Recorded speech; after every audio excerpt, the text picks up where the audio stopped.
Hey, it's Cassie from Curry Honda in Chicopee. You're listening to the Bax and Nagle podcast on Rock 102. Come see us at Curry Honda for the best selection of new and pre-owned vehicles. Experience the best at Curry Honda. Thanks for listening. Rock 102, Springfield's Classic Rock. It's 5:49 and Elton John, Bax and Nagle on Rock 102. It is going to be mix of sun and clouds with a high of 43. It is 33 right now in downtown Springfield. Hollywood Trash is brought to you by Western Mass Masons. Call them for all your foundation and chimney needs. There you go. Somehow you still care about what's happening in Hollywood. So, from Tinseltown, 3,000 miles away, it's Steve Nagle's Hollywood Trash. Ariana Grande is set to return to SNL for the show's Christmas episode on December 20th, marking her 5th appearance on the sketch comedy show. Oh, she'll be part of that Five Timers Club with Steve Martin and Martin Short. Is that a fact? Yeah. She will be hosting alongside musical guest Cher, who's making her first appearance since 1987. Damn. Wow. The December lineup also includes Melissa McCarthy hosting on December 6th, Josh O'Connor hosting on the 13th, and Lily Allen as a musical guest. Fans can catch the show live at 11:30 p.m. Eastern or stream it on Peacock. Well, I'll be sure to put that in my notes. Yes. I didn't know Ariana Grande was like a frequenter of the show. Oh, yeah. You kidding me? Who doesn't love Ariana Grande? Actor Danny Masterson, known for his role on That 70s Show, is seeking a new trial after being convicted of raping two women and sentenced to 30 years in prison. Masterson claims his defense attorney mishandled the case by failing to present key witnesses and exculpatory evidence that would have swayed the jury. The petition for a writ of habeas corpus alleges that the defense attorney ignored Masterson's request to present defense witnesses and did not challenge the prosecution's focus on Masterson's ties to the Church of Scientology. Yeah. You know, I'm sure that would help. I'm sure all of that will exonerate you from a rape conviction. Yeah, of course. Yeah. And, of course, it's always possible that his attorney didn't do a very good job refuting that mountain of evidence against him. Sometimes it happens, you know? Well, that's not what you pay a lawyer for. Keith Urban performed at an Australian billionaire Anthony Pratt's private party at Mar-a-Lago. All right. That sounds like a damn good time. Keith sang Chapel Rowan's hit Pink Pony Club and Is This Love at the event. You really want a country guy singing about dancing Chapel at the Pink Rowan? About dancing at the Pink Pony Club? Yeah. It's not really a guy type of song. It really isn't. It's a Chapel Rowan song. No one should ever drink that Kool-Aid ever again. Anyway, the choice of the song raised eyebrows as Pink Pony Club is an LGBTQ anthem about self-acceptance. Keith recently returned to social media to promote his CBS show. See, he got off social media because he was going through the divorce with Nicole Kidman, and he didn't want anybody to, he didn't want to hear the comments. Maybe, because we don't know exactly why they divorced. Yeah. Maybe the reason they split up is because he was dancing at the Pink Pony Club. Perhaps. Maybe he was like Vito from The Sopranos, all in the leather chains and everything. That's like right. That. Hey, it's just a joke. Yeah, it's a joke. I'm just hanging out with Johnny Cakes. That's it. Disney Plus has released a new trailer for the restored edition of The Beatles Anthology, a documentary series chronicling the rise of the Fab Four. The refreshed 9-part version will stream on 26th of November, with the first 3 episodes premiering on a debut date. A debut. Whatever. The original 1995 series has been newly restored and expanded with an all-new 9th episode featuring previously unreleased footage of Paul McCartney, George, and Ringo. The series revisits the Beatles' journey to global superstardom and includes an enhanced sound mix overseen by Apple Corps and Peter Jackson's production team. All right. I will say that anthology from all those years ago, while lengthy, was actually really, really good. It was. I really liked that documentary that Amazon had, where they kind of enhanced all the video and the Peter Jackson one, and it was like it was like modern. It looked like they were dressed up like people from the 50s and 60s in the documentary. because the video was so clear. It looked like it was modern day video. With them. It was interesting, though. It is. It's pretty neat. You can't get enough Beatles stuff. Yeah, sometimes you can. I can't get enough Beatles stuff. If they could find a way to unearth another 55 hours of footage, I'd be into it. Well, it depends. I mean, I didn't like Yellow Submarine. I hated that album. That was a piece of crap. Actually, the movie Magical Mystery Tour was pure crap, but the record was actually quite good. Well, didn't they do that with the Sgt. Pepper thing, too? No, the Beatles actually had nothing to do with that other than to sign their names. That was like the Bee Gees and Peter Frampton. Yeah. That was dreadful. Yeah, I remember I was a teenager, and I went into a record store, and I asked the guy for the Sgt. Pepper album, and he called like a week later and goes, I got the album. Because I'm like, because I was into collecting these things. Sure. I go down to the record store, and he shows me that, and I'm like, this isn't what I'm looking for. I was asking for the Beatles album, not this piece of crap with Andy Gibbs' face all over it. How did a record store guy not know that? That's kind of... But he didn't stay in business for very long. Well, I should say not. He had like one of those. He was in like one of those empty stores at a mall. Like it used to be like an Orange Julius or something, and all of a sudden it's like Jim's record shop, and it was basically crates of records that he was just getting donated to him. A real record store guy would say, "You're going to buy that one. Mm-hmm. You don't want to buy that one. You want to buy this one because this one is better than that one. And to walk out of here with that one will make you look like an idiot." It's like a Jack Black in High Fidelity. Yeah. When the guy's asking for, you have this record called I Just Called to Say I Love You? There is no way in hell your daughter likes that song. The L.A. County Sheriff's Department is investigating a sexual battery allegation from 5 years ago against Sean Diddy Combs, who's currently serving a prison sentence for prostitution convictions. The new allegations was made in Largo, Florida, where male music publicist and producer claimed that Combs exposed himself and made inappropriate advances during a photo shoot in 2020.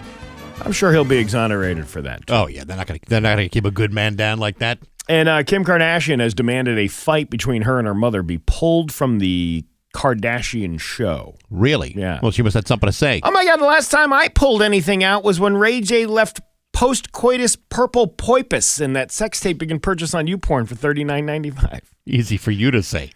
Caitlin? Well, I never got that done and dirty with your mother, Chris Kim, but once did the banana slug bandit in the tuppy hole. Mm-hmm. Little Puna paninis for dinner. What are you trying to say? What I'm trying to say as I butter smuggled the prison gravy. Okay. Through her soggy satchel. There had to you be ever more. have the soggy satchel? No, I haven't actually. Oh, Maybe this Christmas I'll have it. Oh, you mother. That's your Hollywood trash and Rock 102. Thank you. And now, Bax's View from the Couch. Brought to you by Rocky's Ace Hardware, Outdoor Power Headquarters, Steel, Ego, Craftsman, Toro, DeWalt. Hey, good morning, sports fans. How the heck are you? Folks, I've always been a big believer in maintaining full control of my bodily fluids at all times. Sure, there are days when my best intentions get the best of me, but for the most part, I try to keep my best fluids to myself, and for good reason. The last thing I want to be known for is being a super spreader of unsightly and occasionally inappropriate secretions. I've never operated that way before, and I certainly have no intention of operating that way now. Having said that, not everybody has the ability or wherewithal to show the same restraint. For some, the spewing of fluids is incidental. For others, it's simply how they express themselves. For example, yesterday, Cincinnati Bengals wide receiver Jamar Chase was suspended for one game without pay for allegedly horking up a man-sized Luger and spitting on Pittsburgh defensive back Jalen Ramsey on Sunday. While Ramsey was ejected for the game for taking a swing at Chase, upon further review, it was Chase who initiated the situation the moment the Luger was launched from his mouth into Ramsey's direction. For this, Chase will be docked a week's pay of just over $448,000. He'll also miss out on an in-game bonus payment of $58,800 and perhaps More importantly, he'll miss Sunday's home game against the New England Patriots. No matter, I'm sure the Bengals will hardly miss his league-leading 79 receptions or his 861 yards that he's accumulated this season, which is the third highest in the NFL. I'm sure they'll barely notice he's missing when they're busy getting their asses handed to them by Drake May and the Patriots. Nevertheless, let's not forget what's really important here. While I may have my own bugaboos about spitting on people, I have no problem when other people spit on other people if it has a direct impact on the Patriots being 8.5-point favorites. In which case, I wish every team in the Patriots schedule had a spitter on the roster, because that can only mean good things for the Patriots. Unless somebody is spitting on them, in which case I might have to go right back to feigning my outrage. But hey, enough of my yapping. Sports brought to you by Rocky's Ace Hardware. You buy a $50 Rocky's gift card, you get a $10 bonus gift card free. If only that worked this way wherever you go. But it doesn't. It only works at Rocky's. Buy the $50 gift card, get a $10 gift card free at Rocky's Ace Hardware. I'm Bax. That's my view from the couch. Rock 102, Springfield's Classic Rock at 612. And AC/DC with Bax and Nagle on Rock 102. Gonna be mix of sun and clouds today with a high of 43. It is 33 right now in downtown Springfield. You know, Steve, I'm not a difficult man to please. I'm not a guy that asks for a whole lot. In fact, I ask for nothing, really. I want, I don't require gifts or accoutrements of any kind. I'm a simple man. Simple pleasures are the things that please me. You know what I'm talking about? Well, you're not like some rich dude who needs constant stimulation by buying new items. No, I'll stimulate myself. Thank you very much. Anyway, this morning when I walk in to the Rock 102 studios, I received a package. No name, no tinsel, no outside decoration of any kind. I opened it up, and what was there to my surprise? But a package of delicious fruitcake from the Hawkman. Well, how did he make that? He didn't make it himself. He bought the old-fashioned Claxton fruitcake, which is a world-famous recipe that goes back more than a full century. I was gonna say I'm not sure about his culinary skills. I know he can do a lot of things, being in the condition that he's in, but I didn't realize he. Well, his mom helps a lot. I mean, she does her part. He didn't go to Johnson and Wales for a couple of semesters to get some tips or anything like that. I don't think he went to Branford Hall to learn how to make a fruitcake. I think what he did was it was an Amazon purchase, which was one of the finest bakeries in the world. And anyway, he sent this to me. It's a 2-pound block. Damn. Of fruitcake. It's like one is the regular 1-pound fruitcake, and then one is the 1-pound dark fruitcake, which I believe was left in the oven like an extra 10 minutes or so. Yeah. At a much higher temperature. It's like browned. Crispy, blackened is what I prefer to call it. All right. Anyway, he sent this to me, and I opened it up because I want to see how's the freshness of this, and I read that best by April 17th, 2026. So I better get cracking if I want to pack down all 2 pounds of this fruitcake. I thought that had a lot more shelf life to it than I thought that was one of those, like, when the nuclear fallout happens and the cockroaches need something to eat, they find all the fruitcake that people left behind. Well, here's the thing. The Claxton Fruitcake Company has been around for over 110 years. Mm-hmm. I have no way of knowing when these particular fruitcakes were made. It is possible these two fruitcakes are, in fact, 110 years old, and we're just about at the butt end of its expiration. It's like walking up to the door of a store that says, be back in 5 minutes, but you don't know when that 5 minutes started. Well, that's exactly right. Right as soon as you got there, or this guy could have been gone for 15 minutes and the sign's still there that says 5 minutes. This is exactly what I'm talking about. Okay. I mean, you just never know. Where's the starting point? It's a tradition of quality for over 110 years. But I got until April to pack these things down. It's the fruitcake bothers me because I don't like those little fruits, the little candied fruits that are in within the fruitcake. Which ones don't you like? The red ones, All the of green them. ones, I don't the like- kind of pink ones? No, because it's almost like, I don't know. How do you like, feel about nuts? I don't really care. Well, it depends on what. As long as they're salty. Are they salty nuts? No, they're not. Well, They're then I salty. wouldn't. That D's nuts are something totally different. D's nuts? Yes. Yeah, Would you like some of D's nuts? I've just got some Aldi's nuts last night. It was right in the bag, fresh off the shelf. Well, you if ever you're- have Aldi's nuts? I have in fact been to Aldi's and said, "Where are the nuts?" Right. And in there they said, "All these nuts are what right here." Now, what happens when you get to the nut? Do you just kind of tongue it to the side and then go into the fruit? I chomp down on it like it's nobody's business, like a I don't know, say like a wild animal going after carrion of some kind. We are still talking about fruitcake, right? Yes, of course. Okay. All right. Anyway, so fruitcake is not. It wasn't. Never been my bag. But you can have all the fruitcake you want. Here's the thing, fruitcake I think gets a bad rap.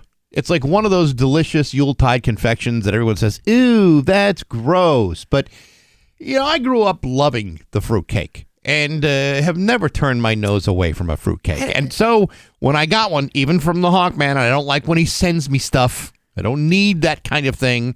I appreciate the effort, nevertheless. 2 pounds is That's a lot of a fruitcake. lot of fruitcake. The amazing thing is, it comes out the same form that it came in. Not true. Yeah. Not true. It is not wrapped in cellophane. No. Nor does it have an expiration date on it. No, but it's very much a loaf when it comes out.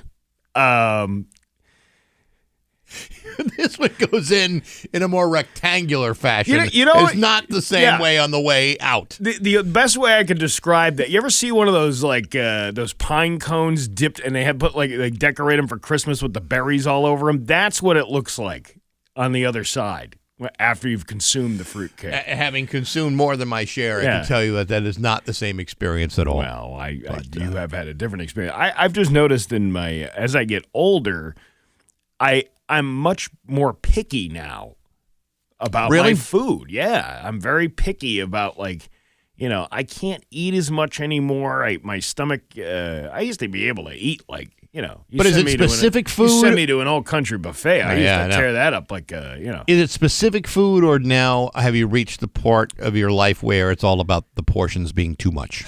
So, I really like sugar, Mm-hmm. but I can't have too much of it. Because I know I'll get sick if I consume too much sugar. Right. I crave fresh fruit and vegetables now. It's the weirdest thing. You know that hate stuff it. grows in the dirt, right? I know, but it's some of it does. Some of it grows on trees. And At least the fruit in the fruitcake comes from a laboratory somewhere. Yeah, you can wash the dirt off. By the way, I don't know if you knew that. That's what you're supposed to do when you get fruits and vegetables. Oh, now you tell me. Yeah. But, I'm very picky about what I eat. Fruitcake is one of those things that makes my stomach churn just thinking about it. It's a psychological barrier that most people have with the fruitcake. They hear that it's gross. They hear that it's too rich. They hear that it sits in your gut like a lead weight. But I ate some with you last year at the Mayflower Marathon because I believe Judy Matt brought you 2 of them. Yeah. And you and I had a piece of it Yeah. right there. Right. And then I was like, I don't know how you I like can't this. always- And you're like, oh, my God, this is delicious. And Steve, I can't always trust your palate. I mean, there are some things that you like that I don't like, and there are some things that I like that you don't like. And I've Well- seen that time and time again. Speaking of palates, Marty, of all his suggestions of all these places, I don't find them very good. I'm not going to specifically call out anybody because there are local businesses, and I don't want to besmirch anybody. But he's wrong most of the time of his things that he thinks are good. He's again, to each his own. Every person is different. My palate is different than maybe anybody else's. I have gone beyond that psychological barrier where I refuse to eat things like a fruitcake. I see a fruitcake, I'm going, man, I'm so glad somebody brought a fruitcake. And that's it. That's me. You know what, Steve? Because you don't appreciate the fruitcake the same way I do. You know what that means to me? What? More fruitcake for me. Ugh. This person writes in, those awful candied bits in fruitcake are called citron, and I hate them too. No wonder most people use them as doorstops. when they get them as unwanted gifts. See, I don't know where this hatred and this aggression comes from. I mean, maybe they're called Citron. I don't know. I always liked Veronica Citron when she was in town. I always thought she was quite compelling. I wouldn't mind her at my doorstop. Yeah, I guess. Wouldn't mind her all wrapped up in cellophane. I'm sure you wouldn't. Wouldn't mind her under my Christmas stocking. I'm sure you wouldn't. But again, everybody's got a different taste. Different strokes for different folks. You know, the world don't move to the beat of just one drum. And again, what might be right for you may not be right for some. You know, a man is born. He's a man with means. And then along come two. They got nothing but their genes. But they got different strokes. Different strokes. Different strokes to move the world. So I'm not asking for people to give me their spare fruitcakes because a man can only eat so much. I think the 2 pounds are going to go pretty far. I think that's not like something you polish off in a day or two. That's going to take at least a weekend. Anyway, but thank you to the Hawkman and his mom for providing me with 2 pounds of delicious Claxton fruitcake. And you know what? With the Mayflower Marathon coming up, I don't know if I would necessarily donate a fruitcake because we're trying to help people. We're not trying to torture them. Yeah. Again, if you won't eat it, you don't assume that somebody else will. Yeah, you need like nutritional food is what we need. Although, I believe it does satisfy the 4 major food groups. What is that? Crap, and crap? No, hard, soft, cold, and hot. I think that's the whole thing. It's not hot. It's in a box. If you heat it, it's got to come out of the oven. Now you're throwing extra steps in there. It's 6:22 on Rock 102. Black Friday is here at Rock 102 Springfield's Classic Rock at 6:28 and Nirvana with Bax and Nagle on Rock 102. Liam will have the full forecast for you. Very, very quickly, the Mayflower Marathon Thunderbird hockey game is this Friday, November 21st. With the first 2,500 fans in attendance will get a Boomer Mayflower Marathon chef's apron. This is a badass apron. It is a badass apron, and also can be used as a smock if you're a disgusting, dirty eater like I am. Yeah. You're dripping it all over your chin. And you stain your shirt, you're not going to stain your shirt now because you got these beautiful aprons to cover you up. Right. Like if you're like a bib. You're pounding down fruitcake left and right. You want to get any of that on you, so... That fruitcake can just brush off no matter what. I'm talking like if you're like drinking gravy from the... What is it? The boat. The gravy boat. The gravy boat, yeah. Yeah, if you're drinking that directly from the boat while you're slopping mashed potatoes on you, it's a great way to just... All you got to do is just get up...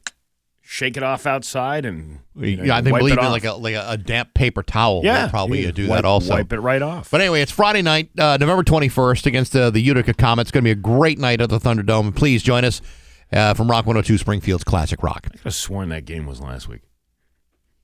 Who do you think you are? I don't know. You ready to laugh? Yes. All right. It's Bax and Nagle's Joke of the Day. I'm funny how? I mean, funny like I'm a clown. I amuse you. On Rock 102. I make you laugh. Springfield's Classic Rock. Here's a Transformers joke for you. Oh, good. Optimus Prime was on a date with an Autobot. Sure he was. When she asked, "You don't think my outfit is too tight, do you?" And he goes, "No, not at all, but I can definitely see the outline of your Volvo." You see? It's a Transformers joke. That's a good one, man. I was saying that we don't do enough of those. Tomorrow we'll do He-Man. Ooh, good. Bax and Nagle in the morning on Rock 102. Here's your Western Mass News. 6:33 with Bax and Nagle on Rock 102. It's time for news. It's brought to you by Aquapump, an expert in all water supply systems from the well to the pump and into the house. Here's local radio icon Steve Nagle.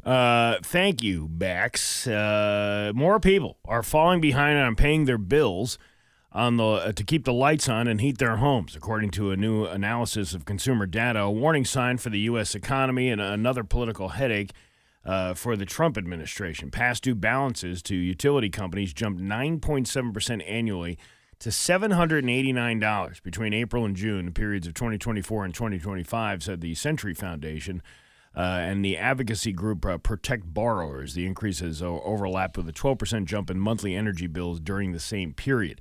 Consumers usually prioritize their utility bills along with their mortgages and auto debt. said Julietta Margetta Morgan, the foundation's president. The increase in both energy costs and delinquencies may suggest that consumers are falling behind on other bills, too.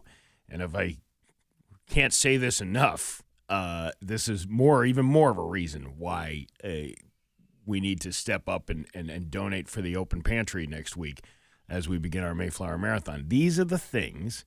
These are hardworking people who have multiple jobs and are falling behind on things because things are so expensive. And now you're talking about programs that are being eliminated, like the home heating assistance and all that stuff. Yep. That's going away, too. So, It's all adding up. I mean, this isn't just it isn't just one thing that contributes to all of it. It's like dominoes. Exactly. Yeah. One thing falls, other things start to follow. And that's unfortunately what we're dealing with. And hopefully next week we will get cracking on a good deal of it. Yeah. So that's where we are with that. And I just lost my spot.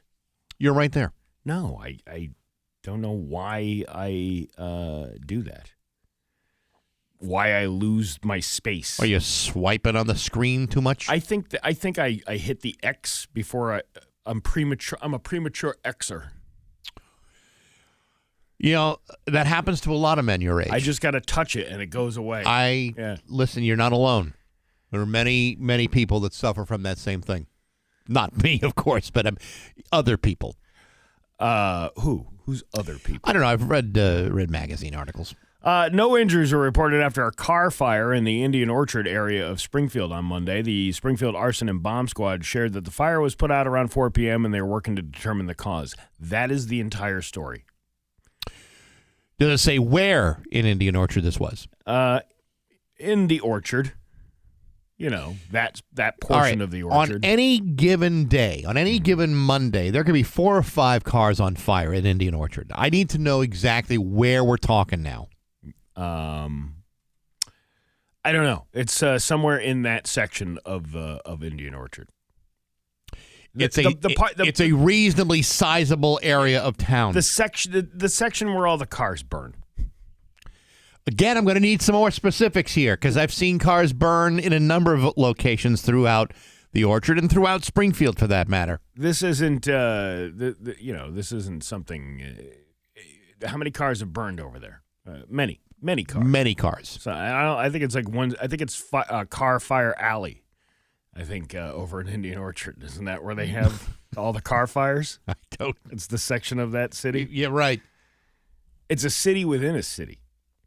In a way, it is. Yes. Yeah. Let's see. What is this? On Friday, first responders in Sturbridge were dispatched to a serious accident around 9:30 p.m. on Main Street. Upon arriving on the scene, police discovered an accident involving a rental box truck and a car. The driver of the car, a 23-year-old man from Southbridge, was discovered to have serious life-threatening injuries. Crews immediately rushed to perform life-saving measures on the driver. The operator of the car was soon transported to UMass Medical Center. However, the occupants inside the truck were not injured. The cause of the accident remains under investigation. I was just watching I think it was a Family Guy, and it was Family Guy, where they were talking about how you, too, can drive a truck without any experience whatsoever by going to U-Haul.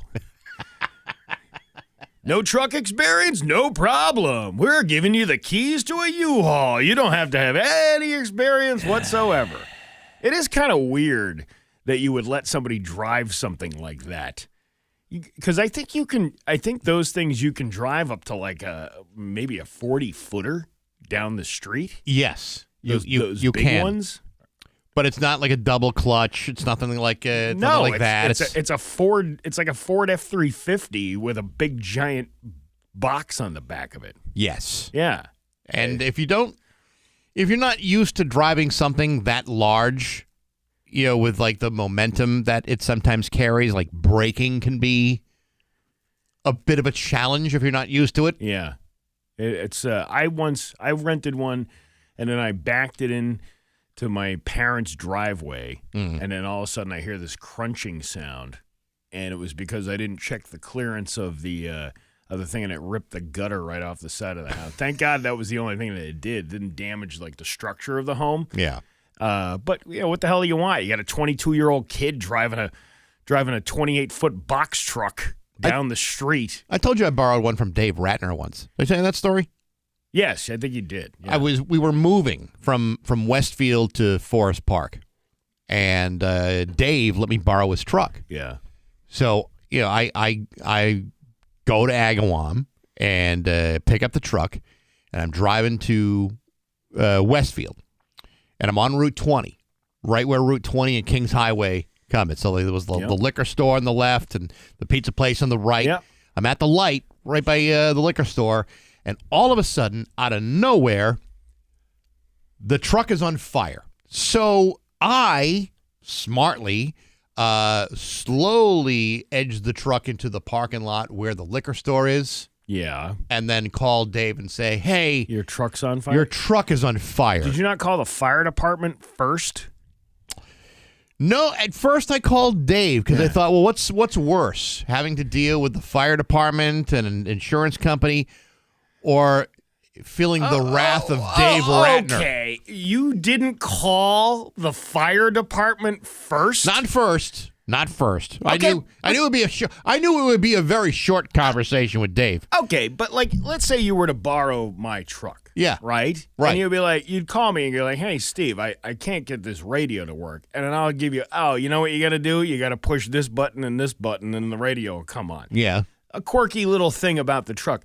You are calling Dave Ratner like this, like the fire coming out of the engine is some sort of minor.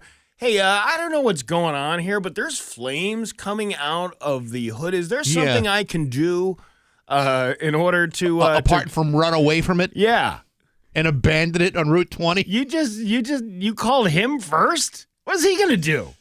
He's gonna give me another truck. No, I don't think the rental program at Dave's Soda in Pet City worked that way. It wasn't a rental. It was out of the kindness of his heart. Dave was a friend, and I figured, okay, well, that was nice of him to do. He just happened to give me the truck that was about to explode. That is probably one of the worst scenarios I could ever imagine happening by borrowing something. You borrow something from somebody. I'm always like, listen, if something happens to it, I will definitely replace this type of thing. It happened to you. Yeah. Remember the scene in Seinfeld where Newman and Kramer are in the truck. Yeah. And the truck is on fire. Yeah, because the JFK's golf clubs were falling out. Yeah, it wasn't so much unlike that. You're screaming. Yeah, I dropped the fat man who would ride the lean. I can't believe you didn't call the fire department first. Steve, that's very irresponsible. In a panic situation, what was I to do? But I mean, did the truck get saved?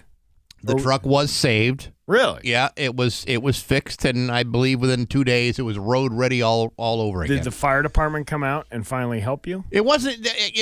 I mean, it wasn't that kind of fire. It was smoking. It wasn't all big bursting in flames or anything like that. But for the purpose of the story, I embellished a little bit. But nevertheless, it did. It was not operable. After that. And so I thought, well, maybe a call to Dave would be an appropriate response. So the embellishment is it wasn't like shooting flames out of the hood. It was just smoking. Well, what you heard what kind was of cigarettes was it? Marlboros? Camel on filters. What do you think I am, a Nancy boy? Anyway, there was a noise and then smoke.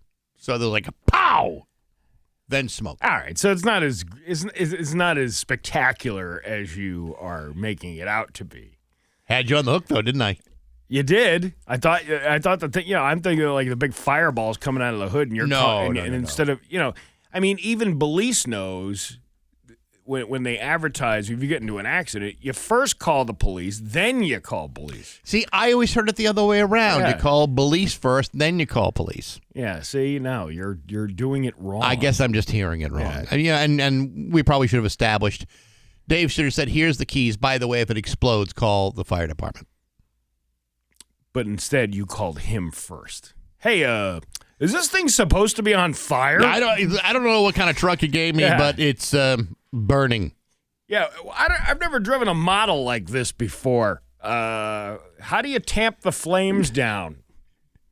Do you pour beer over the engine? Yeah, I've always been a big fan of Hot Wheels, but I've not been a fan of wheels that are hot. Your Pioneer Valley forecast today is going to be, whatchamacallit, mix of sun and clouds with a high of 43. It's 33 right now in downtown Springfield. I'm Steve Nagle, and that's the news on Rock 102. Oh, yeah. Rock 102, Springfield's Classic Rock at 6:50, and Creedence with Bax and Nagle on Rock 102. It is going to be mixed sun and clouds with a high of 43. Tomorrow, sunny with a high of 44. It is 33 right now in downtown Springfield. In a few weeks, Stu Cook from Creedence is going to be on the Baxi's Musical Podcast. Stu Cook. That's right. Yeah. Sweet. I'll be talking to him pretty soon. That's going to be pretty awesome. This week, my guest is David Haskins, David J. from Bauhaus and Love and Rockets, incredibly influential musician. He's got brand new stuff out that came out a few months ago called The Mother Tree. He's also got a new single with David J. and the Resistance called Ice Too Cold to Thaw. Really interesting interview. You can check that out on Apple Podcasts, SoundCloud, Spotify, the Rock 102 YouTube channel, rock102.com, as well as the app, all brought to you by Metro, Chrysler, Dodge, Jeep, and Ram at Chicopee, and Rock 102, Springfield's Classic Rock. That sounds like a good one, too. That is a good one. Next week's going to be even cooler, too. So keep listening. There's always something coming up next week. Now, why can't you tell us the one that's next week, but you can tell us the one that's coming up in a few weeks? Well, I mean, if you really want me to tell you, then I'll tell you. But at this point, it's a little premature. You're the guy who spoiled The Sopranos for me, but you can't tell me what guest you're having on. I didn't spoil The Sopranos yes, you did. for you. Yes, you did. All I said was you're not going to believe how they whacked Phil, and that's it. No, but you also said when they ran him over with the Yukon. That's what you said. You said that, and then you said when they ran over his head with the Yukon. I have no recollection of that. I remember it very clearly because I was one of these people who were living in an efficiency apartment, paying $400 a month for a shack, and I had to borrow one of my richer friends' his HBO. It wasn't like the streaming services back in the day. Sure, I had to go over to his house at a convenient time and watch his HBO on demand. You never saw a movie that was written from a book, and you read the book and said, "Gee, I wonder how they're going to do this in a movie, like Lord of the Rings or whatever, for example." And all of a sudden, you see the movie and say, "Wow, that's so much unlike the book." And then all I did was just kind of expedite the process of your enjoyment of The Sopranos. Oh, you ruined it for me. I didn't really ruin anything because there were other people that got whacked during that show. I know, but that was the one I was anticipating. I'm like, he's going to get away with it. And then you tell me, no, he died. He's dead. He got whacked. Head got crushed by a Yukon. The TSA is investigating how someone was able to bring a meat cleaver on a Delta Airlines plane in Portland, Oregon on Thursday. How did someone enter a plane with a meat cleaver in Portland, Oregon? I have no idea. TSA is aware that a passenger departing Portland International on Thursday passed through the security checkpoint with a meat cleaver in their carry-on. We take this matter very seriously. So seriously that we let it slip through all of those X-ray machines and metal detectors that we do when you come into the airport. The knife, that's not a knife, that's a meat cleaver, was usually for chopping thick cuts of meat, bone, or tough vegetables. Oh, is that what you use those things for? Yes. And you can also cut up a pork belly sandwich. A pork belly sandwich? Like for bacon, as you would find in a bacon, lettuce, and tomato sandwich. And here I thought that cleavers were only meant for 3 blind mice. It was found only after the passenger made it onto the flight. Delta Airlines staff reported the hazardous item to TSA, which then notified police. No one was arrested, and TSA and Delta handled things from there. It's not clear why the passenger had the knife with them. TSA says it's working to determine the circumstances surrounding this event and will take appropriate corrective action that could include additional training of the security screening workforce. All passengers were taken off the plane and rescreened before the flight took off, and then they apologized, yada, yada, yada. This happened to me once, and I think I told you this story years ago when my kids were little. Yeah. We went to Orlando. We had it was like a timeshare thing in Orlando that we stayed at. And in those timeshares, they give you all the dishes and the utensils and all that stuff. And then we had a box of Entenmann's donuts. Is it a castle? No, that's a display case at the end of the aisle. But we had the Entenmann's donuts. And, of course, the kids are little. They're not going to eat an entire donut. It's kind of like the employees here at Rock 102 where they break off half a donut. And leave the other half to just sit there and not be used. But we did it, precisely with a knife. Okay.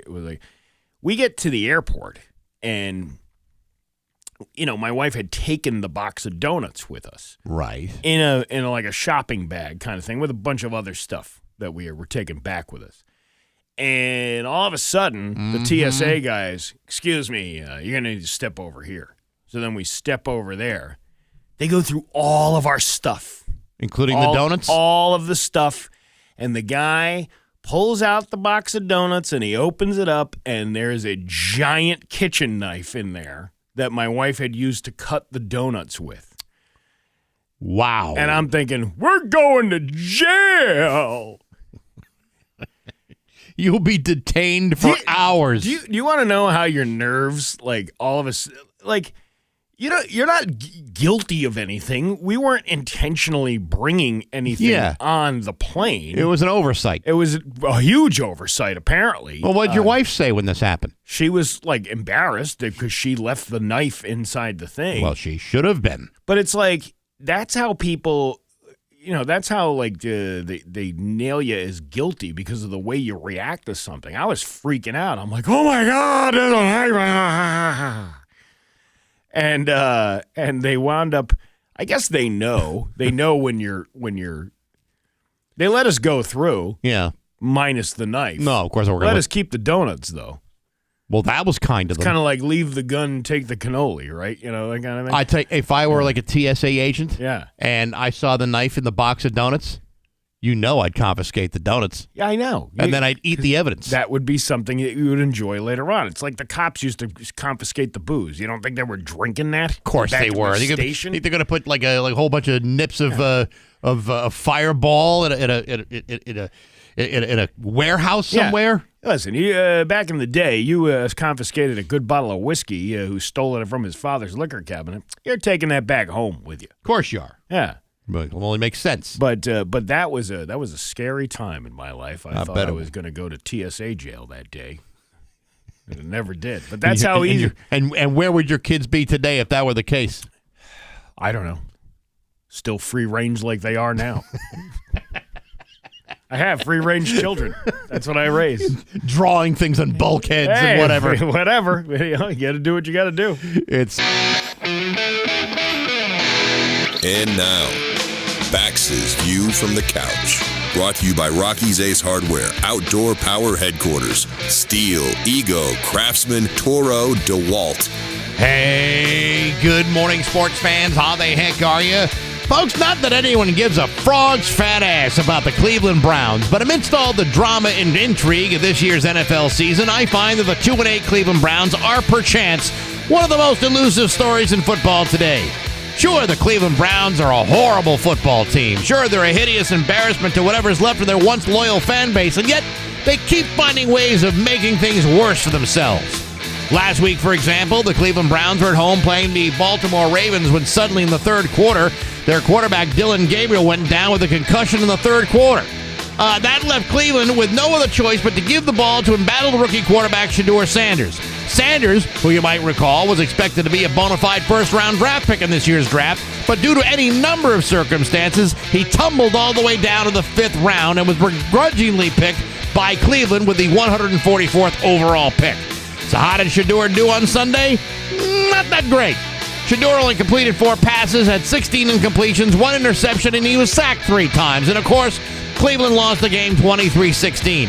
On top of that, we're learning yesterday that while he was busy losing that game, his house was being broken into. And while no one has been arrested for the break-in, the biggest crime on Sunday might just be the fact that for whatever reason, Cleveland has done a lousy job preparing Shedeur Sanders to play professional football, and Shedeur Sanders has done a pretty bad job of learning how to play professional football. And yet, because Dylan Gabriel's bell has still yet to be unrung, it's expected that Shedeur might just be the starting quarterback against the Raiders on Sunday. Folks, I've never enjoyed watching somebody else's problems from afar more than the Cleveland Browns. And what has become one of the best better-than-me scenarios in the NFL, I can't wait to see what sort of smoldering dumpster fire awaits the Browns this week, too. It's going to be fantastic. But hey, enough of my yapping. Sports brought to you by Rocky's Ace Hardware. A tape measure? That's a thoughtful gift. Shop at Rocky's and give people the things they'll use all the time, like a tape measure or a hammer or a tool bag. All on sale, only $6 each at your neighborhood Rocky's Ace Hardware. I'm Bax. That's my view from the couch. Rock 10. Rock 102, Springfield's Classic Rock. It's 7:12 in living color with Bax and Nagle on Rock 102. Oh, I thought that was Peter Banko there at the end. No, that's I thought I saw that in a newsletter from Bay State once. The only thing we have to fear is fear itself. No, that is RFK's uncle, JFK. Oh, whose motto is, "My nephew might be a dope." I think you're thinking of a different guy. Oh, yeah, it might be. Yeah. Anyway, you're right. Your Pioneer Valley forecast today is going to be a mix of sun and clouds with a high of 43. Tomorrow, sunny with a high of 44. It is 33 right now in downtown Springfield. Are you ready for another round of Am I the A-Hole? Yes. All right, you ready? Yes. This one, so weird. So weird that we have this. Am I the a-hole for taking an entire stack of Sweet and Low packets after the coffee shop accused me of freeloading in front of the entire line? I go to this little cafe on my lunch break all the time. I always buy something, usually a sandwich, maybe a drink. I am, by all metrics, a good customer. Last week, while waiting for my order, I grabbed a couple of Sweet and Low packets from the condiment bar to use at a later time. Maybe perhaps at work or something. Right. Nothing wild, like 4 or 5 packets. And the barista says, "Hey, those are for drinks you buy here. It's not a giveaway." Loud, in front of the entire store. Well, that had to be embarrassing. I was stuffing my pocket with gold or something. Right. And everyone was looking at me like I was some sort of sweetener bandit. I put the packets down and I said sorry, even though I wasn't sorry at all. I literally buy things there all the time. Fast forward to this week, I walk in. It's like they were waiting for me. The barista nudges the manager and says, whispers something, and the manager did that fake smile people do right before they're ready to tell you something that you don't want to hear. So I pay for my food and my drink again. And I go to grab one packet for my drink, and the manager says, "Just one, we've had issues." Okay. And I said, "Issues? With what? My dangerous Sweet and Low habits?" So I finish my slop food that they served up. Right. And I wait until both employees get busy with their huge orders that they got coming through, and that's when I spring to action. I walk to the condiment bar, lift a little organizer tray, and jackpot. A whole backup stash, like 60 packets of Sweet and Low. I didn't take all of them. I'm not a monster. But I did take a very respectful, morally justified stack of Sweet and Lows. A stack so thick that it had some weight to it, right? I see. You could slap somebody with this stack that I took. Okay. For the Sweet and Low. I walk out calmly, like a man who, refuses to be controlled by big sweetener. Like the whole industry is overturned. And I come back to work, and this little short guy, coworker that I got, named Cat Pelly, he says I'm escalating the situation. I said, they escalated it when they made me feel like a criminal over pink paper rectangles. So, am I the a-hole for liberating a hefty stack of Sweet and Low after being publicly shamed by my local coffee shop? Well, Steve, I don't know who this particular person might be. This is just an in general thing. This has nothing to do with real life or anything around here. These are anonymous internet posts. I think how is it to put you say this person saved or released the packets towards the end, the last paragraph. Yes, they were releasing the packets. Releasing the packets as if this was some sort of hostage situation, as if these packets were there against their will. Right. I'm liberating the Sweet and Lows. That's the word. Liberating the Sweet and Lows. That's not the me. one. I'm just saying the person writing this post. You know, Steve, I think those that believe they are entitled to more than their fair share are sometimes prone to justify their actions believing that these are just for free. Well, I have to tell you that the artificial sweetener industry is a multi-billion-dollar industry. A cost is associated with those packets of artificial sweeteners. While they may seem like they're there for the taking, somebody experiences a financial loss every time one of those pink little packets walks out the door. Now, what do you, of all, let's just say you were an expert on anything. What is the rate of fraud versus how much the sweetener company is making versus how much that this guy is actually damaging the sweetener industry? I think if you're walking out of there with 1 cup of coffee, yeah, the maximum that anyone can really expect you to use sweet and low would maybe be 2 packets. Okay, but what about the people that go in there and they're like, I'll take 5 sugars and 3 creams in their coffee? Meanwhile, the next person orders a black coffee. The black coffee is the exact same price as the one with 5 sugars and 3 creams or whatever, however many you can get whatever you want in there. Not changing the price of the coffee. Well, listen, I can't say how they do business over there. I can't tell you, how they upcharge their coffee, but I'm pretty sure it reflects the loss they take every time somebody, and I'm not pointing fingers, somebody walks out of there with far more sweeteners than they need. And you know what?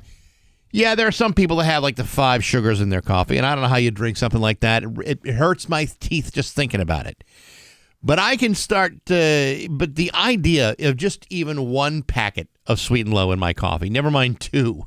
I mean, my head's about to cave in even thinking about it.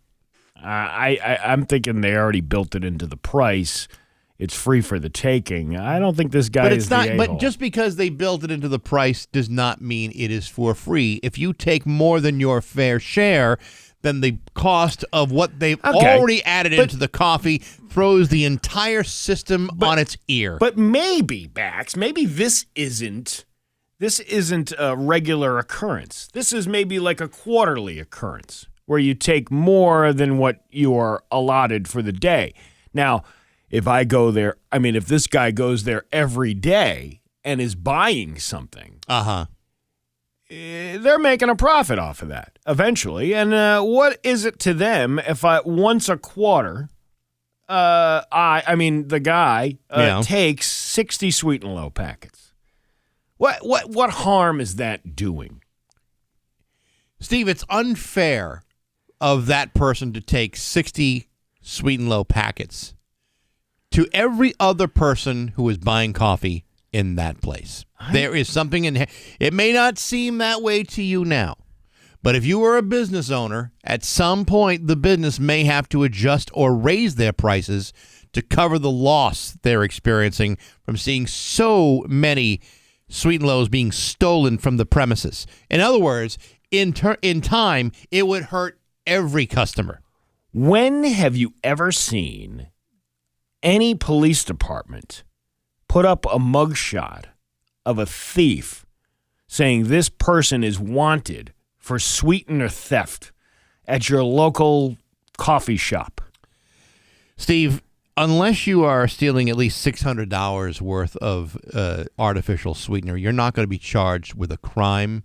It's more about a moral obligation. Yeah, but it is about integrity of the business. It's about where your moral fiber lies, and I don't even know if it can be determined with so few details about this story and who it involves. I wonder if it's like one of those things like a Target where like they keep watching you stealing stuff until you get to the threshold of the $600 that you're talking about, right? Like where it becomes larceny versus, I don't even know how that works, $1,200, but whatever it is. Well, whatever the number clearly is. in this scenario, the manager saw what this person was doing over a period of time and then felt a need to confront this customer. Now, my question to this particular author would be, okay, you walked out of there with a whole box of Sweet and Lows.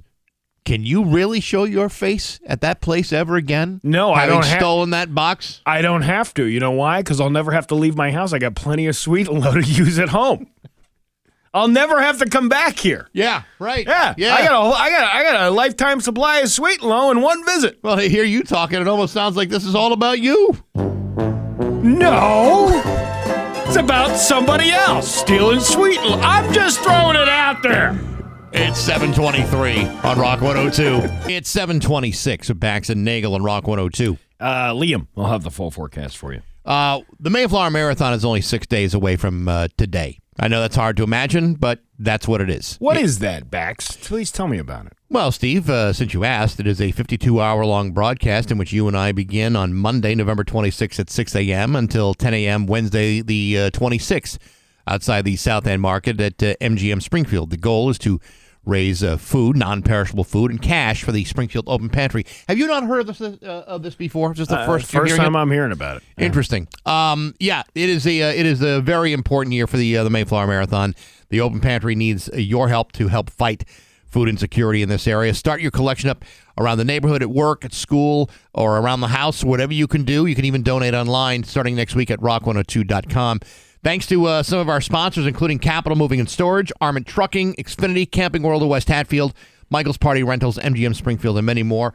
We've got a big fat list of guests that'll be joining us next week. We're pretty excited about. Yeah. You can get all the details at rock102.com. It's the Mayflower Marathon, 6 days away from today, from Rock 102 Springfield's Classic Rock. Yeah, we'll have the likes of Gary Hoey for the Mayflower Marathon. He has just released his 30th anniversary Ho Ho Hoey collection.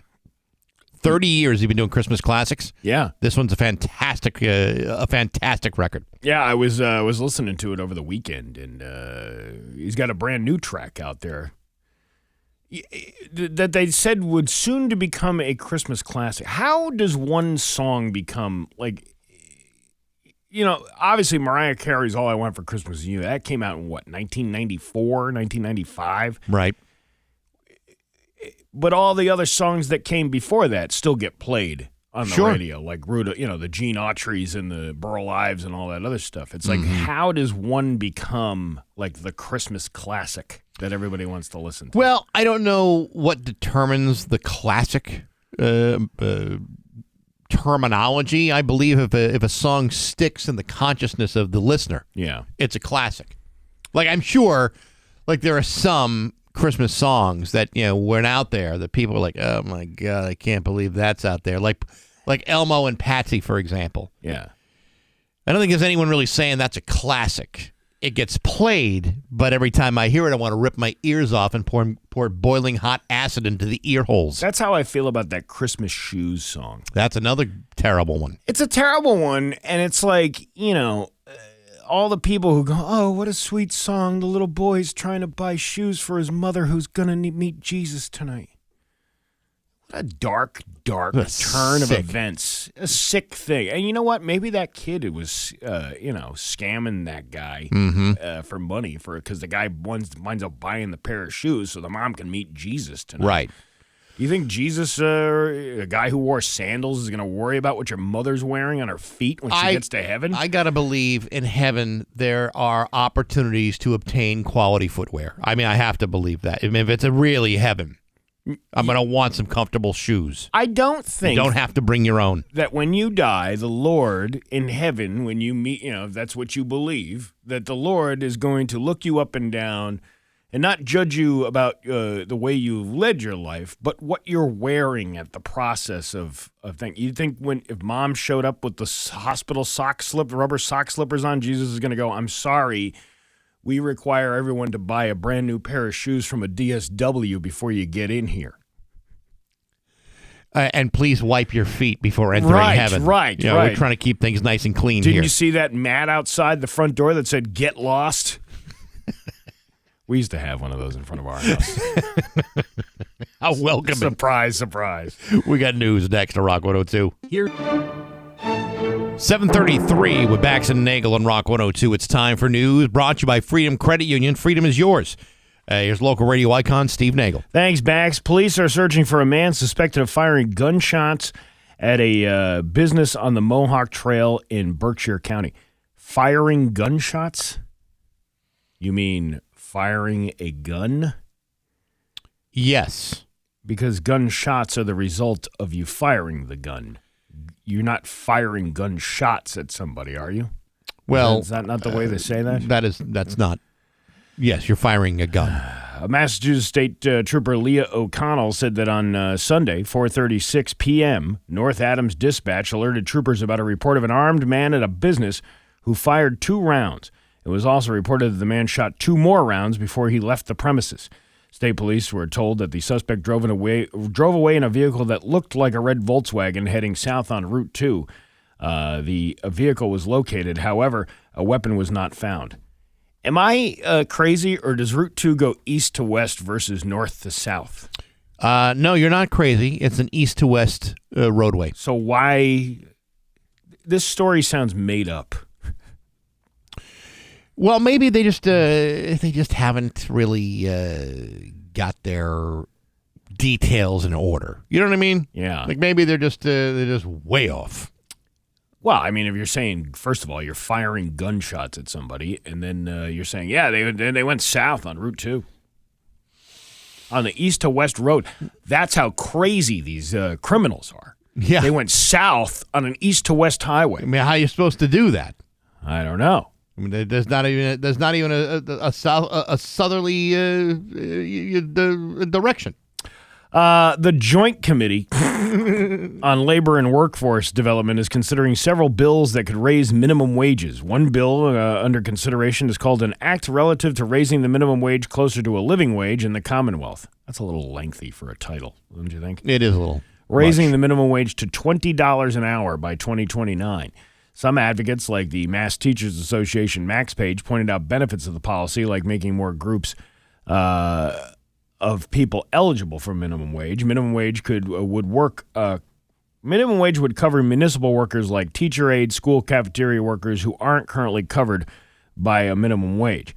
In rural areas like much of Western Mass, direct care work is harder to find. One bill raising the minimum wage for care workers would help ensure these essential positions are more fiscally feasible.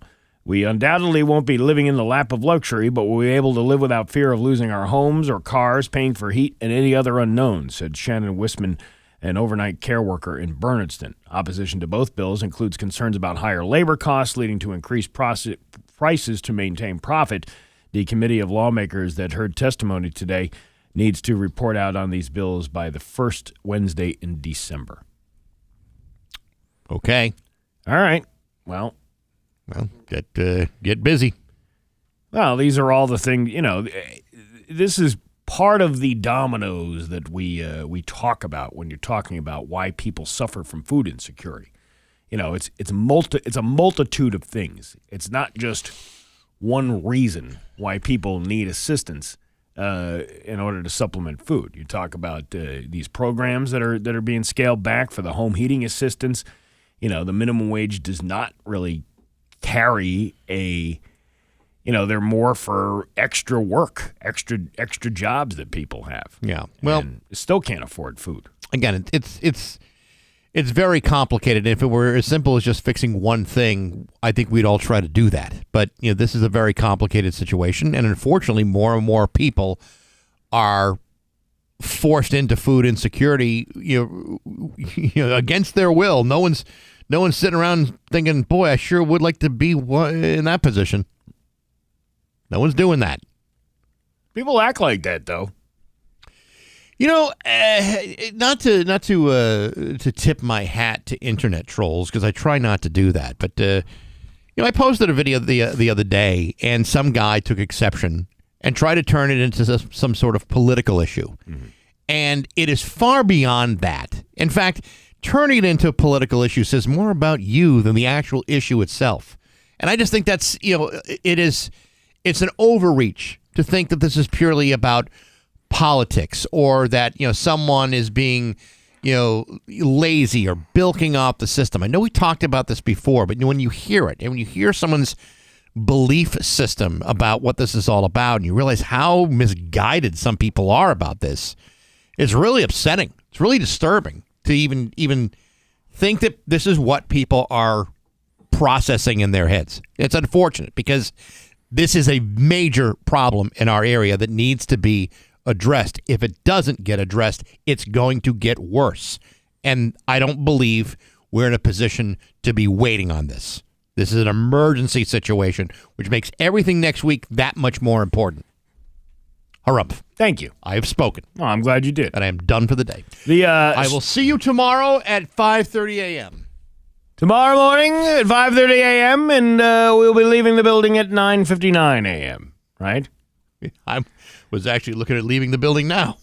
You could. The Springfield community is mourning the loss of Chef Wayne Hooker, the beloved owner of the Big Mamoo, who passed away last week. For over 25 years, Hooker delighted patrons with his flavorful dishes, including jambalaya and his iconic crawfish at his restaurant located on Liberty Street. A public visitation for Chef Wayne will be held this afternoon at Sampson's Chapel of the Acres in Springfield from 1 to 6 p.m. And I guarantee you the line out the door will be much longer than the line it used to be outside of the Big Mamoo in downtown Springfield. Could be. Additionally, a celebration of Life Barbecue is planned for next spring, allowing the community to honor his legacy and contributions to Springfield's culinary scene. Chef Wayne opened the Big Mamoo more than 2 days ago, serving dishes that quickly became favorites among... 2 decades ago. What did I say? 2 days ago.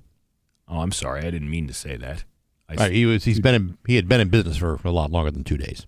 2 decades. Decades, yes. I think I said it so fast. It just came out. Out days. You can't be blamed. No. Serving dishes that quickly became favorites among Springfield residents, his culinary creations were a blend of love and spice, making the Big Mamoo's must-visit dining destination in the city. And then he decided to retire back in 2020, and he said farewell to his loyal customers. However, it was a very short-lived retirement. Much like many people around here. We met with Dave Madsen yesterday.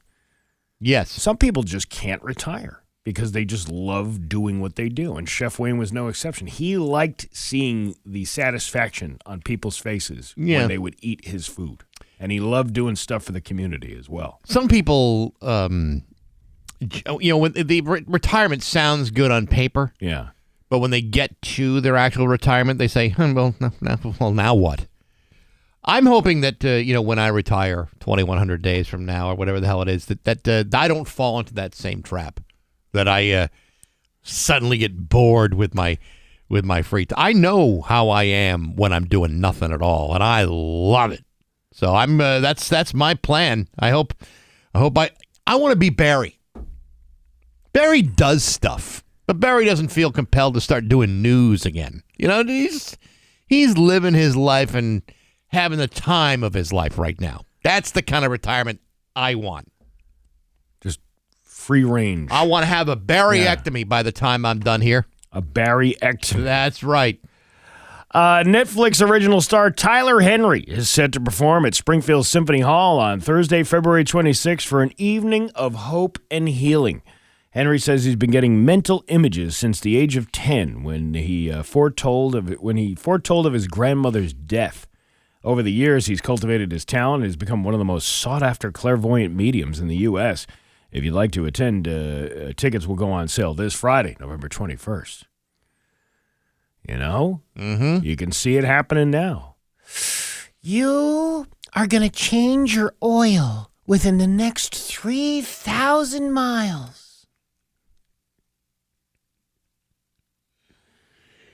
Your subscription to the Republican will expire in 30 days. Your free trial for Hulu is good until Wednesday. He's so right. Look at him. The fruitcake that you just received from the Hawkman will no longer be good after April of 2026. I can imagine. I see you visiting a Cracker Barrel.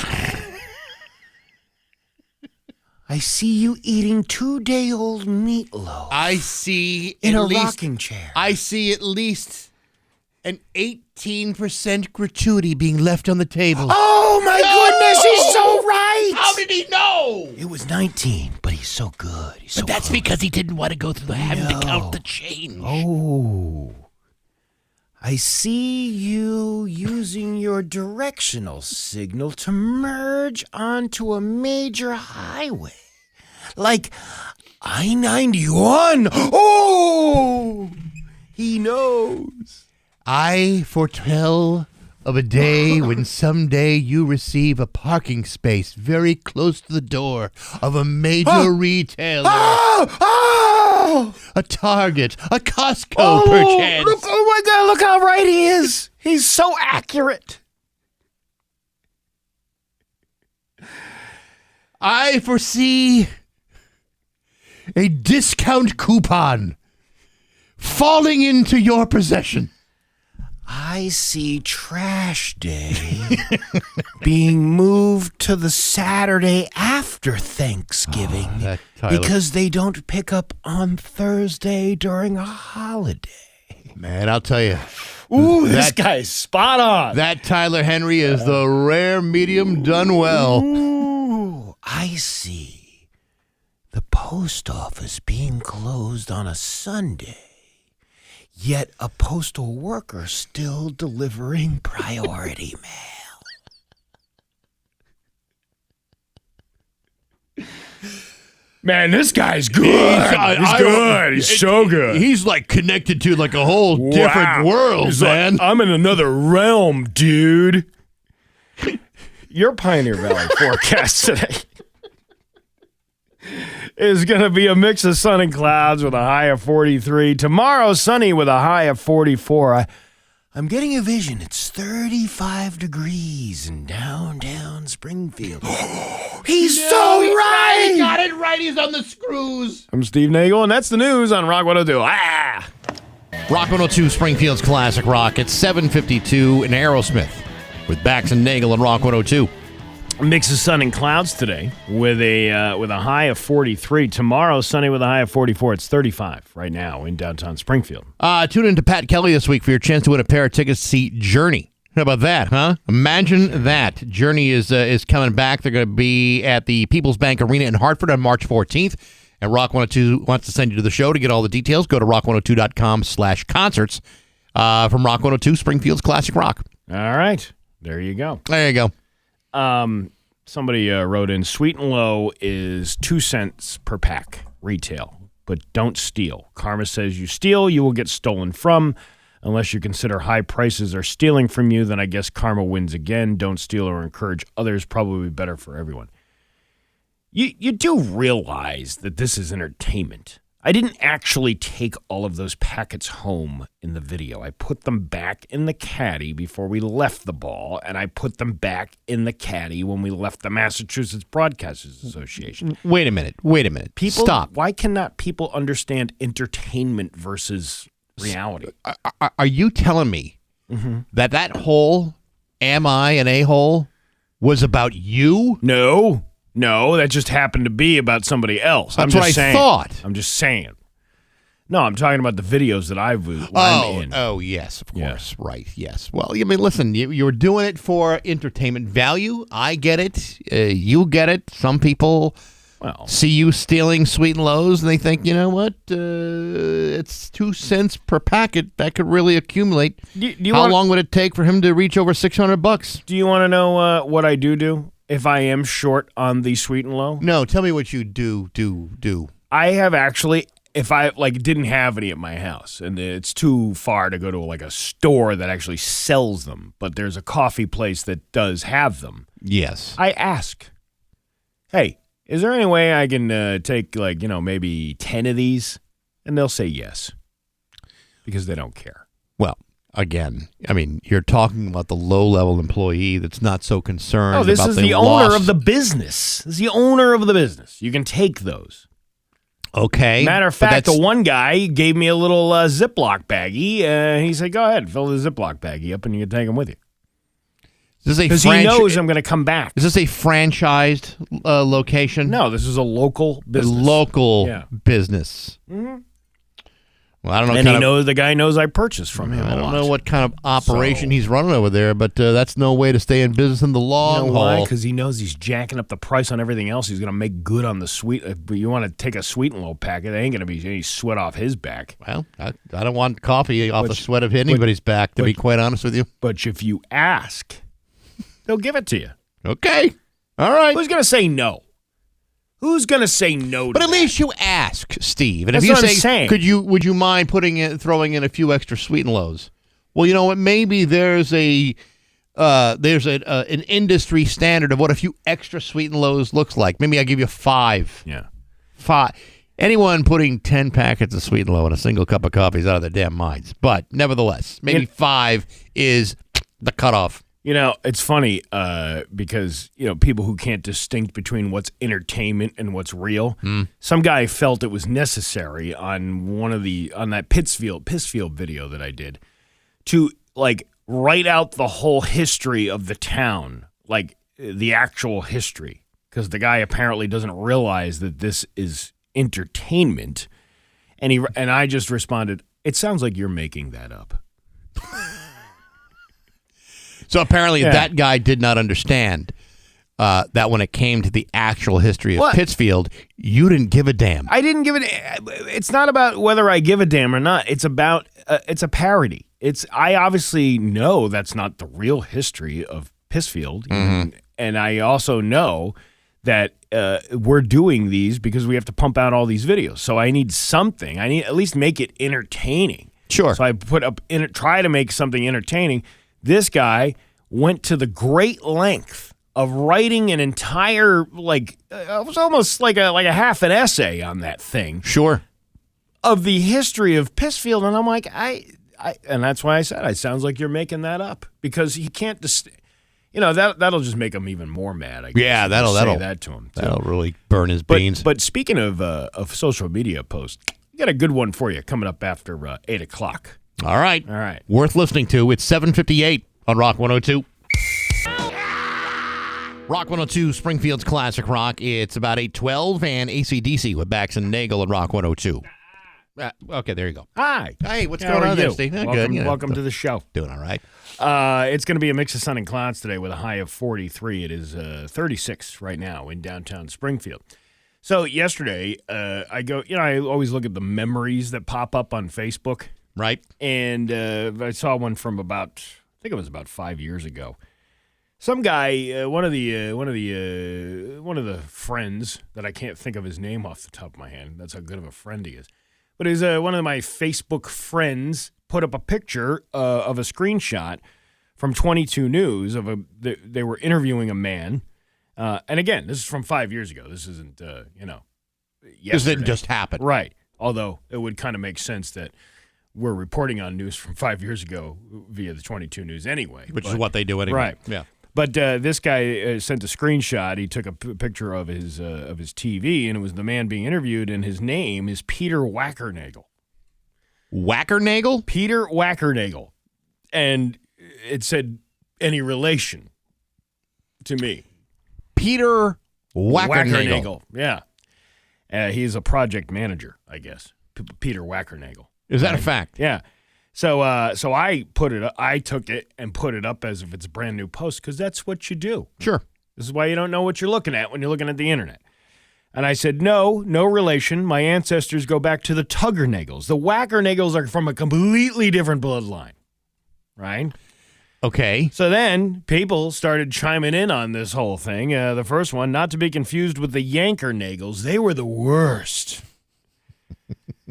Tugger? Whacker? What's the difference? Always knew you were a tugger and not a whacker. And I said, we're growers, not showers. Right, of course. They knew that about me.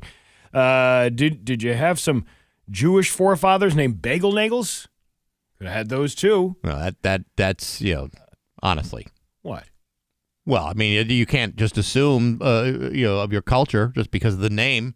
I mean, I hear Wackernagle, and your first name is Peter. Yeah, Peter Wackernagle. Peter Wackernagle. What Is his father named Richard? Also not. Yes. Also not. You have Dick Wackernagle? Hold on, I'll get him. Also not to be confused with the Fappernagles. I didn't even know she had a nagel. That was written by a woman. Grade A douchebag you are. Yeah. But both sides descend from the Spanker Nagels, correct? And I said, no. You're thinking of the Pounder Nagels. Oh, I'm sorry. I had them confused with the Groper Nagels. Are the Slappernagles in this anywhere? Well, they haven't gotten to the Slappernagles yet, but somebody pointed out that the Poundernagles don't last very long. Any relation to the Rubbernagles, the inventor of the prophylactic? I remember a documentary about the Tugger Nagel Tugger banning all toys in town. I believe that's the Burgermeister Burger. The Cranker Nagels are going to have some words to say. And then somebody told that guy to shut up. Don't get me going about the Dingle Nagels. I used to know a Wanker Nagel. I like my Wacker Nagels toasted with cream cheese. Wasn't it? Thankfully, he isn't from the Suckanagel clan. Right, yes. Yeah. And then somebody pointed out that this is... is this any relation to Peter Pullenagel?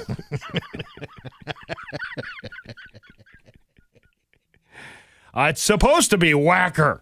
My grandfather was Peter Skeeter Wacker-Nagelski, who came here after fleeing Germany. Wacker-Nagel? I hardly know her, Nagel. Booyah! Booyah!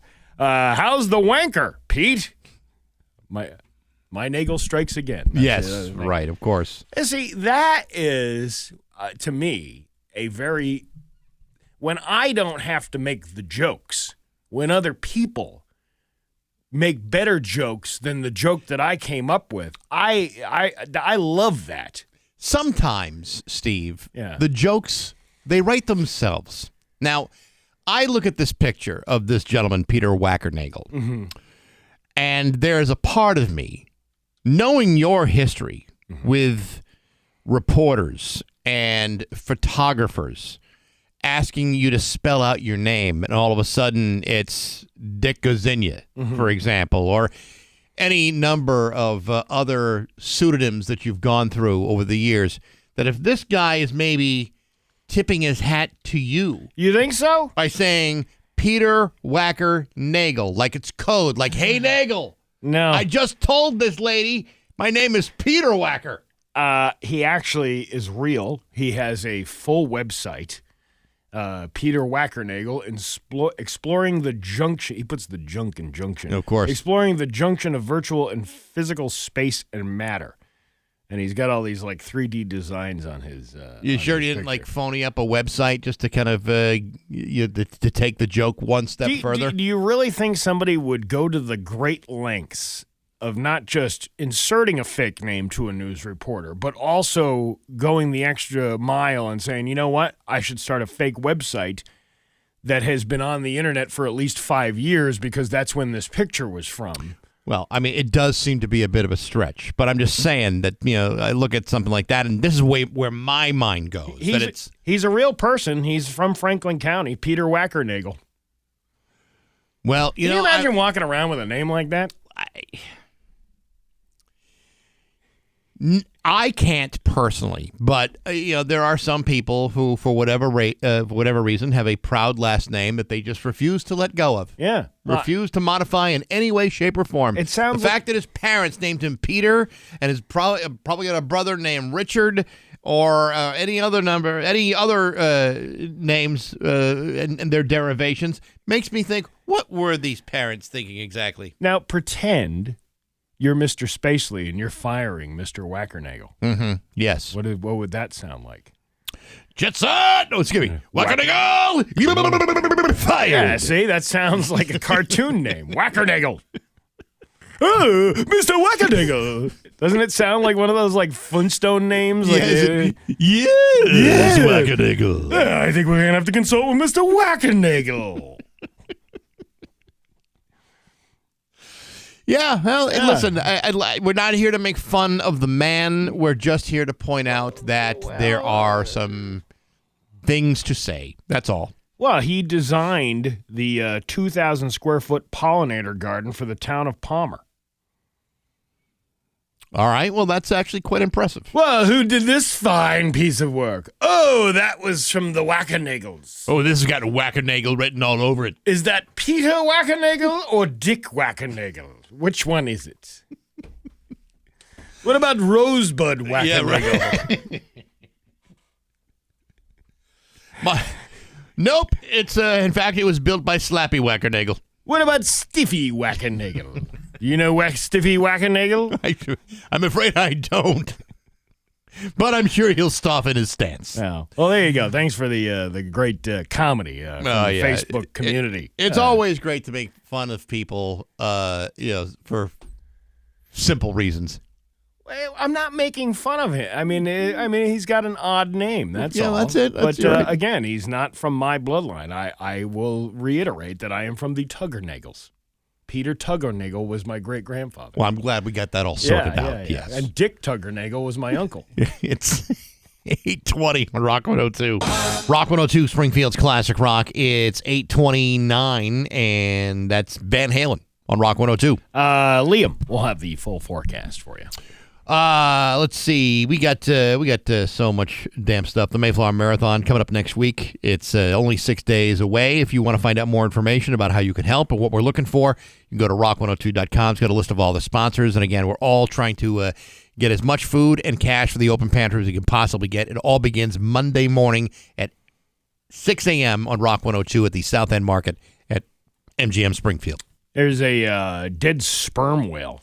Estimated to be about 40 to 50 feet long, currently anchored on the North Shore beach on Nantucket, while scientists determine what to do with it. Yeah, there was that video, and I think it was like out on the West Coast from the 70s. Oh, where yeah. They blew it up. They wanted to get rid of the carcass, so they're like, if we just shove it with dynamite, it'll just eliminate the whale. And then they blew it up. And the whole rest of the newsreel is about all the pieces of whale that had sprayed for miles and covered the entire town in this whale goo. As God is my witness, I thought whale blubber would explode. Well, you're welcome.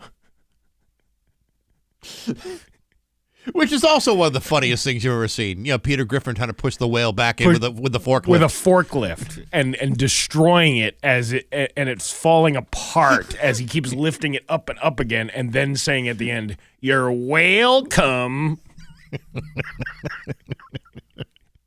Can you imagine being the guy that thought, I think this dynamite's going to be the best thing we can do for this whale. Well, and all of a sudden you've got 6 months of cleanup. Just remember, you can't have a rule that you shouldn't do something without somebody doing it at least once. Right. You know what I mean? So somebody did that, and they're like, you know what? Maybe this dynamite inside of a dead whale carcass is not the best idea. On the other hand, you've also seen videos of the whale bodies blowing up on their own because of all the gases inside the body. Yeah. And even then, you don't have nearly the extensive cleanup as you would if you stuffed it with dynamite like they did. And a lot of dynamite. That was almost like a I think they said like it a was Scud missile type of thing. They said it was almost like a 10% of a 1 kiloton atomic bomb. That's how much dynamite they shoved in that thing. Oh, they blowed it up. And they blowed did. it up real good. I mean, success. Oh, there was no more whale carcass, but it was just everywhere. It's 8:31 on Rock 102. Here's 8:35 Bax and Nagle on Rock 102. It's time for news brought to you by Yankee Home Improvement. Winter is coming, and right now you can save up to $179 on every window. Get 50% off installation and 0% interest for a year. Here's local radio icon Steve Nagle. Thanks, Bax. 2 people have been arrested and charged in connection with a fire set earlier this month in Holyoke's Oakdale neighborhood. 40-year-old Anthony Ortiz Carrera and 42-year-old Nisha Merced Gonzalez were charged with burning a dwelling, attempted murder, and causing injury to a firefighter in the line of duty for allegedly setting the November 4th fire at 268 Pine Street. Both were charged with unlawful possession of a firearm, trafficking in a Class B substance, and related offenses after police recovered a handgun and cocaine during their arrest. An investigation by the Holyoke Police, Fire Department, and State Police fire investigators assigned to the fire marshal's office determined the early morning fire was intentionally set. High winds contributed to the rapid spread of flames through all 3 floors of the structure. 6 residents were displaced, and 1 firefighter suffered injuries that were non-life-threatening. Neighbors in Blandford gathered early Monday evening to vote on a potential moratorium impacting several zoning projects proposed within the town. Blandford has seen a major influx in project proposals for large solar farms and large battery energy storage systems. Western Mass News spoke to residents who said they were worried about the potential environmental impacts these projects could have in their town. Susan Racine, a local resident, said, "I'm concerned of all that's coming into town. It's more than we need." Folks voted on whether or not a temporary moratorium should be put in place, which would put a halt on approving large ground-mounted solar farms and large battery energy storage systems for at least 6 months or until the new zoning laws are adopted. You know, the ground-mounted solar farms, I believe when they plant those solar panels, they grow little solar panels year after year. Yeah, they're self-propagating, if I'm not mistaken. Much like those trees that are cell phone towers that look like trees. In the spring, you can go see the little cell phone tower saplings that fall to the ground. Now, do you have to trim them down in the fall? Yes, you should always cut them back. Really? Yeah, because otherwise you're going to get interference on your cell service. Oh, yeah, that's a lot of work. Another resident, Lisa Bruno, said our bylaws weren't meant to withstand this, so this 6-month period will give us time to tighten them up a little bit. We have a volunteer fire department. We don't have the capacity to fight these things. You can't put them out anyways. You can just watch them burn. You know, there is a lot of truth to that about, you know, you have a giant facility like this. Who's going to respond in a giant emergency such as a fire in a battery facility? I mean, you've seen... She's also right about the how many Teslas have you seen that caught fire? Oh, yeah. And the firefighters just let them burn because putting water on it makes it worse. And, you know, it's kind of like a grease fire. You're not supposed to put water on a grease fire. Oh, maybe that's why. Yeah, it's all greasy. Oh, I wish I had known that before the apartment building burned down. Thanks for telling me, Bax. Well, that's what I'm here for. Follow me for more tricks and tips. Let's see. No injuries reported after a car fire in the Indian Orchard area of Springfield Monday. The arson and bomb squad shared the fire was out around 4 p.m. and they're working to determine the cause. And we did find out some details. It was on Parker Street. Parker Street. See, now that would have been nice to know at 6 o'clock because at that point the story had no details. Yeah. You tell me there's a fire in Indian Orchard or in 16 Acres or East Forest Park, and you don't tell me where, I can't help you. I cannot help you. It's in the orchard. That's what people say. Yeah, but that's like saying, you know, there was a car accident in New York City. Well, where in New York City? Well, we can't tell you. It was somewhere on Manhattan. Well, that's not helpful. Well, they just want you to make you think. They want you to figure This is not out. the Where's Waldo of news. I'm trying to figure out some information. And if they're not giving us information, then, you know, really, who's working for who? I don't know. I don't know how this whole thing works. I want answers. Do you want? I want it. You can't handle the truth. I can probably handle if there's a car fire in Indian Orchard. I just need to know what neighborhood to avoid if I need to get to, say, like Ludlow, for example. Yeah, I guess so. Netflix original star Tyler Henry is set to perform at Springfield Symphony Hall on Tuesday, February 26th for an evening of hope and healing. Suppose I'm sitting in the back row. Is he going to heal me from, you going to talk to my dead long lost relatives of him like in the top balcony, my back to the wall? I believe that they do feel the energy from the crowd, and they point out to different sections of the crowd. Is that a fact? Someone in the back.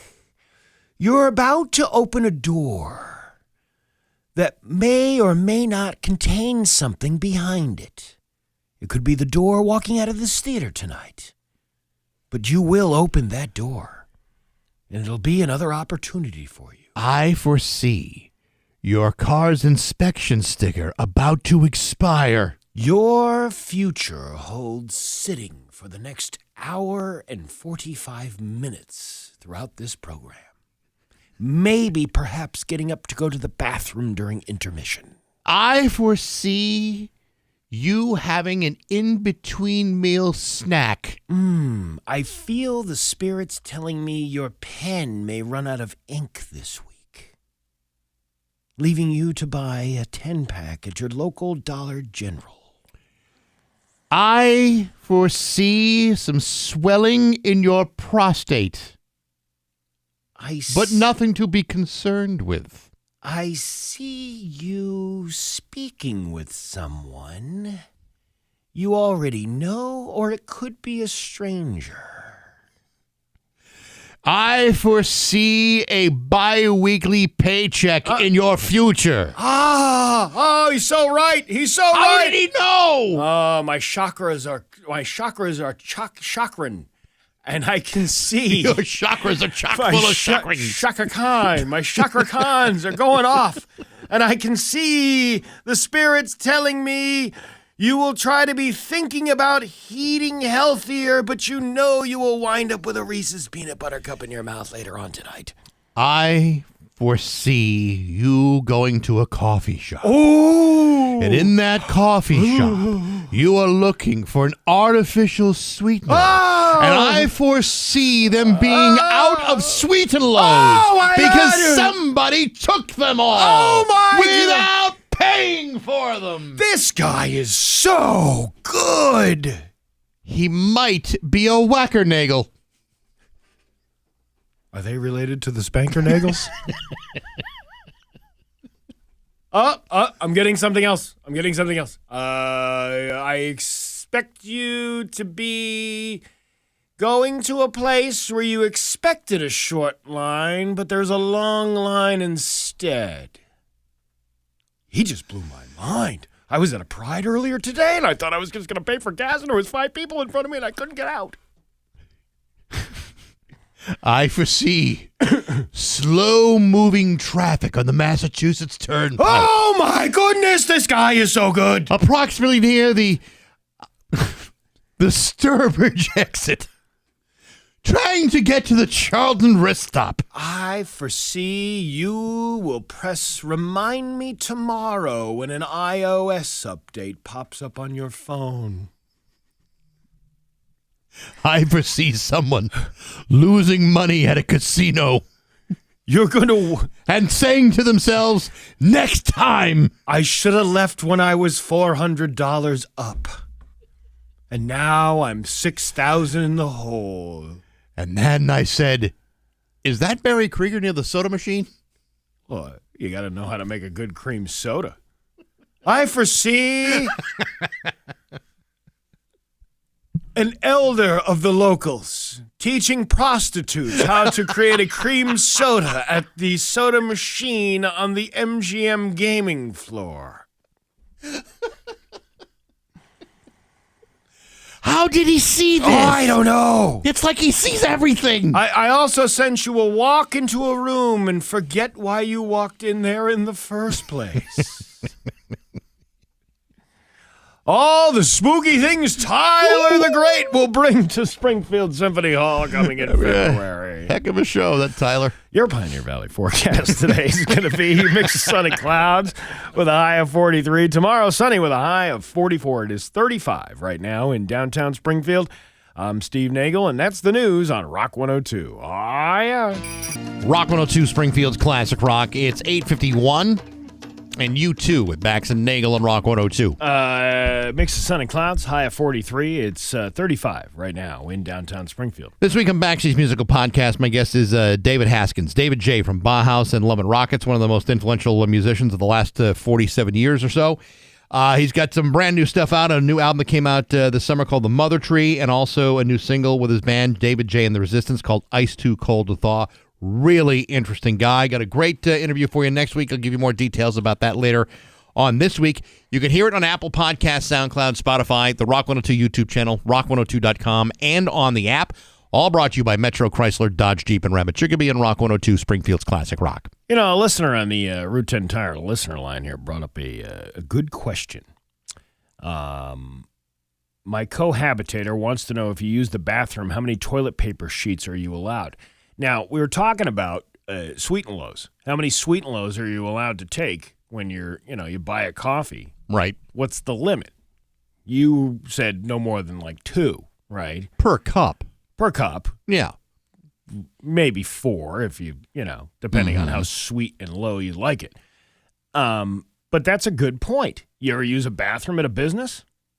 Sure. Have you ever used more than the toilet paper needed for whatever job that needed cleaning up afterwards? Well, Steve, I like to use as much as is necessary to finish the job at hand. But here we are talking about another thing that you're not paying for that is provided by the business. Right. How much are you allowed to take of the toilet paper? No more or no less than what is necessary. Yes, but I'm saying if the normal, average, everyday person is going in and using, let's say, 8 squares or something, I don't know. Just give me a number. Give me a number. How many squares? 8 squares. 8 squares. We'll go with 8. 8 squares. You go in there and, you use 40 squares to do the job that you need to do. Well, maybe there's a problem and you need 40 squares. Okay, but you're now using excessive amount of the average portion that somebody would be doling out for the regular bathroom customer at this business. Now, let's say it's a regular business. You go in there all the time. You spend a lot of money. It's not like you're not allowed to use this bathroom. Okay. But how much are you allowed to take of the toilet paper? Steve, I mean, I understand what you're getting at, and I can appreciate the premise of the argument. But let's say, for example, that I go and have an all-you-can-eat bean burrito buffet. Mm-hmm. Okay, right. I'm eating bean burritos like it's nobody's business. Yeah. Well, the following day, let's say I'm in the middle of my workday and I have to go take care of business. Well, I can't be held to a finite number of squares if, let's say, I'm in the bathroom 5 times in a day. So if someone has a sweet and low addiction, yes, they also cannot help how many packets they will take with them after they've raided the condiment caddy. Steve, I'm sure there's probably somewhere in the world, I don't know this for sure, but I'm going to assume that somewhere in the world there's a 12-step program for artificial sweetener addiction. There is no 12-step program for a post-digestive activity like the one we are talking about right now. Then you shouldn't be going to that business knowing you're going to overuse the toilet paper. You should be going somewhere else, maybe your own home. Let's say I'm at the all-you-can-eat bean burrito buffet during a business lunch. Yeah.